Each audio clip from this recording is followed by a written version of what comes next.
আসসালামু আলাইকুম বন্ধুরা, আজকে তোমাদের সাথে শেয়ার করব অসাধারণ স্বাদের একটা রেসিপি। সাধারণ রেসিপিকে অসাধারণভাবে রান্না করেছি, এতটা মজা, এতটা টেস্টি।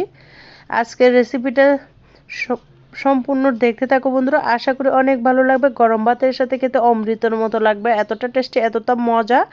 যেটা কিনা লাউ শাক দিয়ে আজকে রান্না করব। যারা শাক প্রেমী তাদের জন্য আজকের রেসিপিটা মুখে লেগে থাকবে, এতটা টেস্টি, এতটা মজা। অসাধারণভাবে আমি রান্না করেছি, দেখতে থাকুন, আশা করি অনেক ভালো লাগবে। লাউ পাতা রান্না করার জন্য বন্ধুরা আমি এখানে একাটি ফ্রেশ লাউ পাতা নিয়ে নিয়েছি, দেখতে পারতেছেন। লাউ পাতা যারা পারেন না তাদের জন্য দেখাচ্ছি, দেখতে পারতেছে সুন্দর করে আঁশটা উঠে যাবে টান দিলে, এতটা সহজভাবে দেখিয়েছি আমি।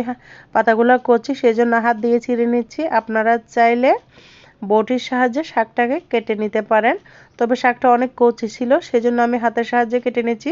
হাতের সাহায্যে আঁশটা টান দিলে উঠে যাচ্ছে, অনেক মজা বন্ধুরা। শাকটাকে আমি কিভাবে কেটে নিচ্ছি দেখতে পারতেছেন। পাতাটা অবশ্য ভালো করে চেক করে নিতে হবে, পাতার মধ্যে অনেক সময় ছোট ছোট সাদা পোকা থাকে, দেখা যায় না, সেই জন্য পাতাগুলোকে ভালো করে চেক করে নিতে হবে। আর বন্ধুরা, কে কোথা থেকে আমার ভিডিওটা অন করেছে অবশ্যই ছোট্ট একটা কমেন্টসে বলবা। দেখতে পারতেছেন আমি একটু বড় বড় স্লাইস করে কেটে নিচ্ছি, আপনারা আপনাদের পছন্দ মতো স্লাইস করবেন। লাউ পাতা যে এতটা মজা বন্ধুরা আগে কখনো জানি নাই, আজকে আমি এই রেসিপিটা রান্না করে খেয়েছি, খাওয়ার পরে কিন্তু রিভিউটা দিচ্ছি, ভিডিওটা আপলোড দিচ্ছি, তাই আপনাদের সাথে শেয়ার করেছি। আমার রেসিপি ফলো করে রান্না করলে আপনাদের সাধারণ লাউ পাতাও কিন্তু অসাধারণভাবে তৈরি হবে, এতটা মজা। যারা শাক পাতা পছন্দ করে না তারাও কিন্তু আঙ্গুল চেটে পুঁতে খাবে, এতটা টেস্টি, এতটা মজা। দেখুন বন্ধুরা, আমি সুন্দর করে পাতাগুলোকে চেক করে নিচ্ছি। লাউ পাতা কিন্তু শাক কাটাকুটি সবাই পারে, যারা পারে না তাদের জন্য আমি কাটাকুটিটা শেয়ার করেছি। দেখতে পারতেছেন খুব সহজ, অনেক রাঁধুনিরা আছেন আর কিভাবে শাকটা কাটতে হয় জানেন না, তাদের জন্য আমি আজকের কাটাকুটিটা শেয়ার করেছি, আস্তে আস্তে করে দেখিয়েছি, আশা করি আপনাদের কাজে আসবে। আর বন্ধুরা, ভিডিওটা যদি ভালো লাগে আপনাদের পরিবারের মাঝে শেয়ার করে দেওয়ার অনুরোধ রইল। এতটা মজা বন্ধুরা আগে কিন্তু আমি অনেকবার রান্না করেছি, এত মজা কিন্তু কার পাওয়াই নাই। চিংড়ি মাছ আর ডাল দিয়ে যায় এত সুস্বাদুভাবে লাউ শাক রান্না করা যায়, আগে হয়তো জানতাম না। এই রেসিপিটা বানিয়েছি তাই আপনাদের সাথে শেয়ার করেছি, আশা করি আমার কাছে ভালো লেগেছে, আপনারাও বানিয়ে খেয়ে উপকৃত হবেন। অনেক অনেক টেস্টি মজা, মনে হবে সমস্ত ভাত শুধু এটা দিয়ে খেয়ে ফেলি, এতটা টেস্ট, অন্য কোনো পদ লাগবে না, মাছ মাংসকে হার মানাবে, এতটা মজা লাউ পাতার এই রেসিপি। তাই আপনাদের সাথে শেয়ার করেছি, আশা করি ভিডিওটা স্কিপ করবেন না, স্কিপ করলে গুরুত্বপূর্ণ কোনো অংশ বাদ পড়ে যাবে। আর আমি সম্পূর্ণ ভিডিও কিন্তু সুন্দরভাবে ধাপে ধাপে দেখিয়ে দিয়েছি, দেখতে পারতেছেন একটা সাদা আঁশ থাকে, সেটাও কিন্তু টান দিলে সুন্দর করে চলে আসে। হাতের সাহায্যে কিন্তু আমি হাত দিয়ে সম্পূর্ণ শাকটা কেটে নিয়েছি, এখানে বটি ব্যবহার করা লাগবে না, এতটা কচি শাকগুলো ছিল। সবগুলো শাক আমি এভাবে অফিস কিনে কেটে নিয়ে চলে আসব, এই জন্য আমি এখানে একটা হাঁড়ি বসিয়ে দিয়েছি, সোজা রান্নার প্রসেসে চলে এসেছি। দেখতে পারতেছেন বন্ধুরা, শাকের জন্য আমি পরিমাণ মতো তেল দিয়ে দিয়েছি। তেলটা গরম হওয়ার জন্য অপেক্ষা করতে হবে। গরম হয়ে গেছে এই পর্যায়ে আমি দিয়ে দিলাম কিছু পেঁয়াজ কুচি। শাকের মধ্যে পেঁয়াজ কুচিটা দিবেন, অনেকজন আছে স্কিপ করতে পারেন শাকের মধ্যে, তবে আমার কাছে মনে হয় পেঁয়াজ কুচিটা দিলে খেতে বেশি ভালো লাগে। এই পর্যায়ে দিয়ে দিয়েছি রসুন কুচি। রসুন কুচিটাকেও সুন্দর করে আমি লাল করে নিব, পেঁয়াজ আর রসুনকে একসাথে সুন্দর করে লাল করে নিব আমি। আপনারা কিভাবে শাক রান্না করেন সেটাও কিন্তু কমেন্টসে বলে যাবেন, অনেক মজা। আপনারা একবার হলে এভাবে ট্রাই করবেন, খেতে কিন্তু দুর্দান্ত লাগে, গরম ভাতের সাথে রুটি পরোটার সাথে একদম জমে যাবে, এতটা টেস্টি। আর যারা ডায়েট করেন তারা তো প্রচুর শাকসবজি খাওয়া লাগে, তারাও কিন্তু এভাবে ডায়েটের মধ্যে শাকটা রান্না রাখতে পারেন। শাকের মধ্যে আছে প্রচুর পরিমাণে ভিটামিন আর ডালের মধ্যে আছে পুষ্টি, দুটোটা মিলে ডায়েটে কিন্তু একদম পারফেক্ট একটা সবজি হবে।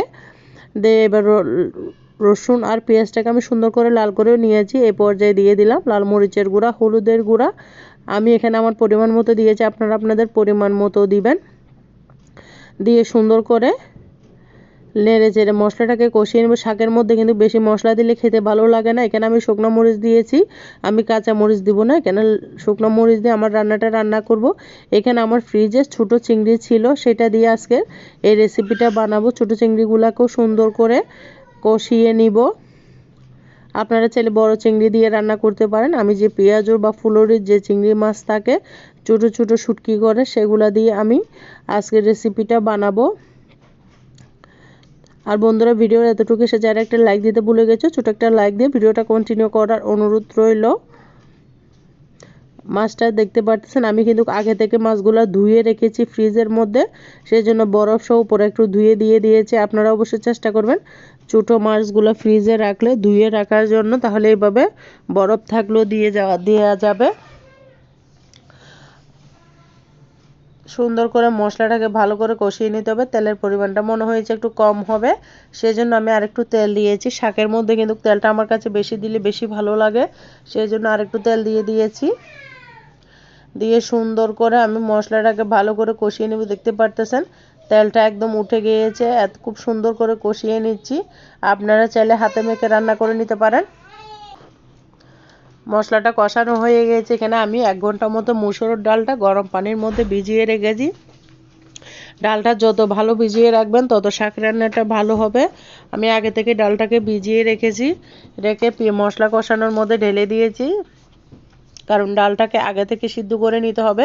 শাক আর ডাল যদি একসাথে দিয়ে দেন তাহলে শাকগুলো সিদ্ধ হয়ে যাবে, ডালটা সিদ্ধ হবে না। যারা নতুন রাঁধুনি তাদের জন্য এখানে একটা টিপস দিয়েছি, একসাথে দিতে যাবেন না, ডালটাকে অবশ্যই আগে সিদ্ধ করে নিতে হবে। এখানে আমি ডাটাগুলো আগে কিন্তু সিদ্ধ করে নিয়েছি, সেগুলো দিয়ে দিচ্ছি। লাউয়ের ডাটা অবশ্যই আলাদা করে নেবেন, কারণ পাতা হতে বেশিক্ষণ সময় লাগে না, লাউ ডাটা হতে কিন্তু অনেক টাইম লাগে, সেই জন্য অবশ্যই ডাটাটা আলাদা করে রাখবেন। আমি আগে থেকে সিদ্ধ করে রেখেছি, সেটা ডালের সাথে মিশিয়ে দিয়েছি। ডালটা ফুটে আসা পর্যন্ত অপেক্ষা করতে হবে। দেখতে পারতেছেন ডালটা আমার প্রায় ফুটে গিয়েছে।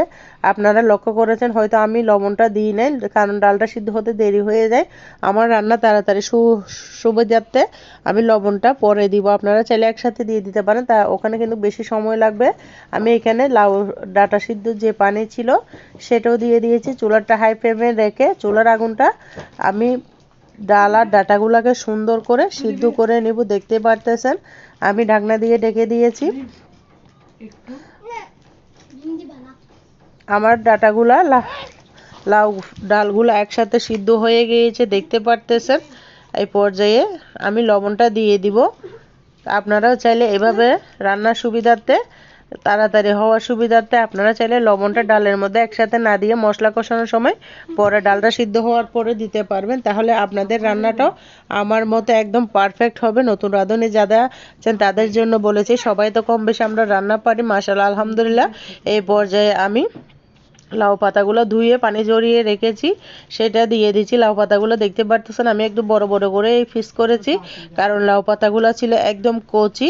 দিয়ে আমি সুন্দর মতো নেড়ে চেড়ে দিব বন্ধুরা। আর আমার চ্যানেলে যদি নতুন ভিজিট করে থাকেন অবশ্যই আমার চ্যানেলটিকে সাবস্ক্রাইব করে দেবার অনুরোধ রইল। আমার পাশে থেকে যেতে পারেন আমাকে ভালোবেসে। আমি শাকটাকে সুন্দর করে দেখতে পারতেছি, শাকটা দেওয়ার সাথে সাথে কিন্তু কমে যাচ্ছে, একদম কচি ছিল। কচি লাউ শাক দিয়ে কিন্তু ডাল শাকটা বেশি মজা হয়। আপনারাও চেষ্টা করবেন এইভাবে রান্না করে খাওয়ার জন্য। পুষ্টিগুণে ভরপুর মজাদার একটা রেসিপি, আশা করি আপনাদের কাছে অনেক উপকার আসবে। উপকার আসলে আপনাদের পরিবারের মাঝে, আপনাদের ফ্রেন্ডসের মাঝে আমার ভিডিওটা শেয়ার করে দিতে পারেন, তাদেরও উপকার আসবে। এতটা সহজ ওয়েতে দেখিয়েছি, আসলে আপনাদের অনেক উপকৃত হব। বন্ধুরা ভিডিওটা স্কিপ করবেন না, সম্পূর্ণ দেখতে থাকুন, আশা করি ভালো লাগবে। দেখতে পারতেছেন আমি সুন্দর করে শাকটাকে নেড়ে চেড়ে মিশিয়ে দিয়েছি, কতটা কমে গিয়েছে সাথে সাথে, কারণ শাক পাতাগুলো অনেক কচি ছিল, সেই জন্য আমি আবারও নেড়ে চেড়ে দিচ্ছি। এতটা টেস্টি, এতটা মজা সুন্দর করে দেখিয়েছি, অনেক অনেক লোভনীয়। এই পর্যায়ে আমি অ্যাড করে দিব লবণ। ডালটা শাকটা সুন্দর করে সিদ্ধ হয়ে গিয়েছে, আমি লবণটা অ্যাড করে দিয়েছি।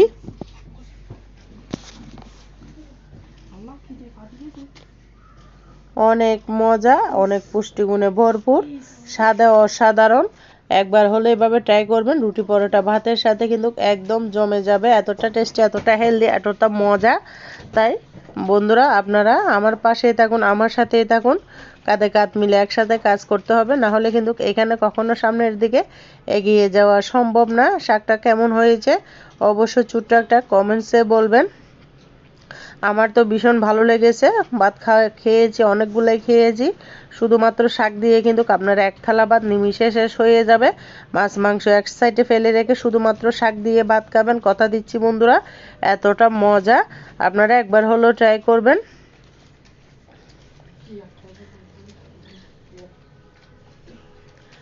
আশা করি অনেক ভালো লেগেছে বন্ধুরা। ভালো লাগলে লাইক কমেন্ট শেয়ার করতে ভুলবেন না। আমার পাশে থাকুন, আমার সাথেই থাকুন বন্ধুরা। আজকের মতো আমি এখানেই বিদায় নিচ্ছি।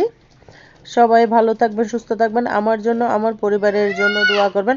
আপনাদের দোয়ার মাঝে আমার জন্য দোয়া করবেন। আজকের মতো এখানে বিদায় নিচ্ছি। যে কোনো ভিডিও নিয়ে আবারও হাজির হব ইনশাল্লাহ। ততক্ষণ পর্যন্ত তবে ভালো থাকবেন, সুস্থ থাকবেন। আল্লাহ হাফেজ। আসসালামু আলাইকুম রহমতুল্লাহি ওয়া বারাকাতুহু।